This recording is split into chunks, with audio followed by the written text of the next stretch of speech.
I'm Blair Malstravich, and welcome to Go. In New York City, Broadway is known for musicals. In Winnipeg, Broadway is known for food trucks.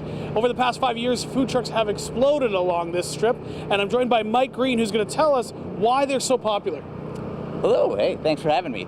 I think the main reason would be they kind of changed the laws about 4 or 5 years ago, and so what they did was essentially make it a lot easier to own and operate a food truck. For one, the rent is less, so you're not paying like brick and mortar prices on that. For another, you're allowed to do the prep now on the truck. Before, you were kind of creating everything in a commissary.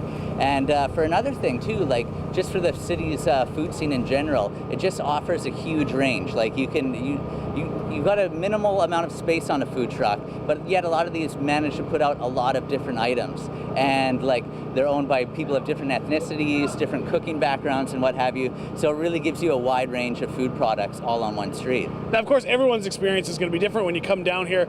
But as a food blogger, what are some of your favorite experiences? One of mine, actually, right behind us, just back there, Fired Up. I'm a big fan of Neapolitan-style pizza, and they do a really excellent one. There's another one, too, called the Red Amber, which seems to get a bit more like recognition and clout as doing so. But like they both do really great thin crust pizzas. They actually have a wood fire oven on site, and like I find that super crazy, like to have it on the truck. Another one is called Tot Wheels. They do gourmet tater tots. I love that name so much. Yeah, and everything is named after like a car of some sort. And then Better Than Baba's, it's a newish pierogi truck that had just started the year before. And Nick, the owner, is actually from I want to say Ukraine or Poland. I can't remember which. But his pierogies are super authentic. They're really excellent. What do you think this does for the city of Winnipeg? Well, as you can see, like right now it's not quite lunchtime yet, but people, like, it becomes a hub. Like, so people are hanging out, people are coming down. It's like you have a selection of about, 30 food trucks just all in one strip here within like 6 or 7 blocks.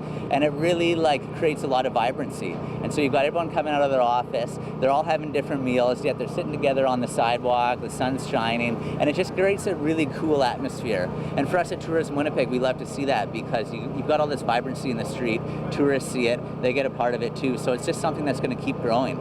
Now, what would you say to someone who maybe they live on the other side of the city, haven't made their way down? What would you say to someone about the Broadway food trucks? The scene here is great, and it's obviously really good if you want a wide range of stuff. But the beauty is a lot of these food trucks, they do special events too. So like what we're trying to promote too is like, say if you're doing a wedding or a social or something like that, you can hire them. And like how cool is that? Instead of having to rent a venue, you could just have a tent. You could have a couple food trucks service it. Like that's just like a really cool way to throw a party. Awesome, thanks so much for this. Oh, my pleasure. So coming up, we're going to check out a couple of these great food trucks. Stick around for more Go Winnipeg.